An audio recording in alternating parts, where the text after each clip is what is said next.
Hi there, welcome back to the Rare Book Views channel, where we are going to share a love of books and collecting and buying and bookstores and libraries and all the book things. And I really love it. Thank you to everybody who has subscribed or sent me a comment to share what you are reading and collecting. It really makes my day. And I'm excited, particularly today, because I'm starting a new to-be-read shelf. It's just so fresh things that haven't been read yet. So exciting. I took quite a while to read the last one, and I have a system that I'm really excited about. I'm really proud of this. As you can see on the channel, I go book shopping a lot, and I'm a bargain shopper, and I can't pass up a great buy, which means I have a lot of books waiting to be read. And it used to get a little bit overwhelming, but now I have decided that I'm just gonna read one shelf at a time. So I'm going through all the ones that are on standby, and occasionally I should do this more, books that I've read before but I want to read again, and trying to balance out stuff that maybe is good for me, stuff that's been around a little bit longer, stuff that's going to be just really fun, and then I'm going to read those at one time, and I'm going to not feel bad or anxious about all those other books waiting, and I feel like it's fine to keep buying them because I'm just going to read one shelf at a time. And up next, the new crop of books, if you will. Really cool things. This one, The Husband's Secret by Liane Moriarty. This has been on my list for a long time. I have no idea why. I read a review for sure. I don't think it's something a friend told me. I think I read a review, and I am excited. I think it's a little bit of a suspense whodunit, and those I always love, so that'll be good. Ruth, Ware, my favorite suspense authors, fantastic. Ran across this, The Turn of the Key. This was $3 whole. It's a bargain. The Huntress by Quinn. Quinn, such good books. The Rose Code was so good. This was $2. It was paperback.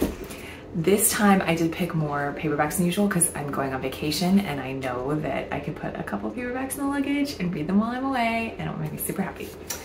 The Mystery of Mrs. Christie by Benedict. She writes these great books where they are based in history. She's done awesome research about points in the past that involve women in pivotal roles where maybe we don't know the role of the woman in the role, or we just don't know that much about the woman in question. Sometimes it's some really famous person's wife who actually contributed more than we realize. I think she's fantastic. I cannot remember if I read this. And I got it at, of course, a bargain price. I think this was a bag sale, and it worked out to be about $1.75. So I picked it up, and don't worry, I'm gonna use Goodreads now, and I'm having a little bit better success understanding if I read something before, but I am excited to read it because I've really gotten into Agatha Christie lately. So this one about Agatha should be really fun. And I have a bunch of Agathas waiting. This one is vintage, Passenger to Frankfurt. I'm picking this basically how long I've had it because I considered reading the Agatha Christie's in order, and a wonderful viewer counseled me against that and said maybe that's not the best way to read them.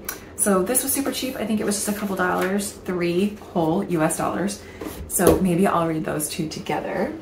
And then, Charlie Lovett, interesting, writes historical fiction, but involving famous figures, usually book related, and this one is Jane Austen. So that is gonna be cool. I've been looking for that for a while. The Seven Husbands of Evelyn Hugo by Jenkins Reid. Such good reviews, everybody loves it. I know people personally who loved it. So it's been on my list a long time, and I got it at a bargain price of just a couple dollars, $2, in good condition, and that might be a vacation read. This is fun. The History of England by Jane Austen and Charles Dickens, introduced by David Starkey. I've read some of David Starkey's historical work, his nonfiction about history. He's really great. And I found this at a bag sale and had a little bit of room in the bag for it. So it cost me $1.75, but really nothing. And it looks like Jane Austen wrote a History of England, and Charles Dickens also, maybe just as sort of an exercise, not very serious works, and he's put them together in some fashion. So that'll be fun and maybe more good for me side. Codename Lisa by Larry Loftis. I saw a movie about World War II, and my husband found this list of books that are relevant, and I have a whole list of all these books that are about women in World War II who played these really interesting roles. And I found this and I was thrilled because it was on that list. So that's cool. Nonfiction. Secret Room. This is from that bag sale, I think. Oh no, this was from a book sale. I paid $2 for this. I've read this before. I gave it to someone, sold it at a bookstore, who knows, and have regretted it because I occasionally think, oh, I kind of want to read that again. And I found it in like new condition. Nonfiction. The Lioness by Chris.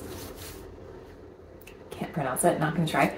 He has written such cool things and I just think his range is really good, usually very interesting.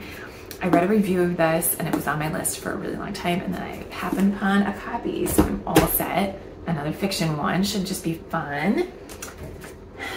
And To Kill a Mockingbird.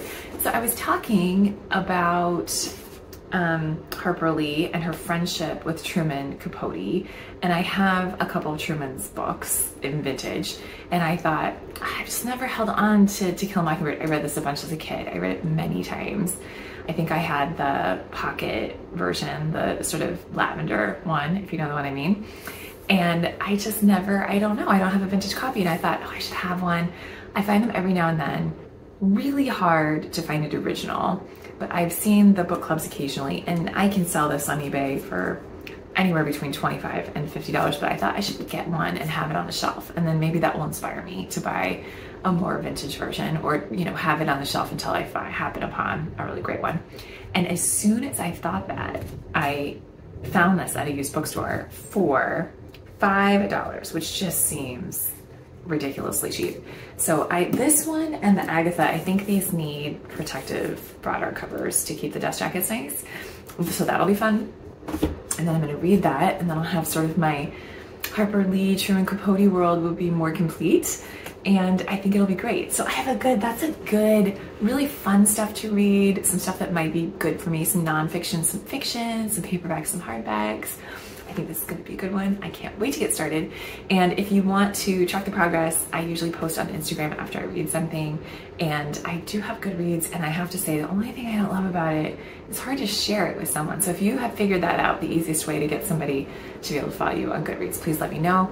And if you have book recommendations, tell me, drop a comment, let me know what you're reading. Thank you again for watching. It really makes my day to have subscribers and people to share all this with. So thanks, happy reading.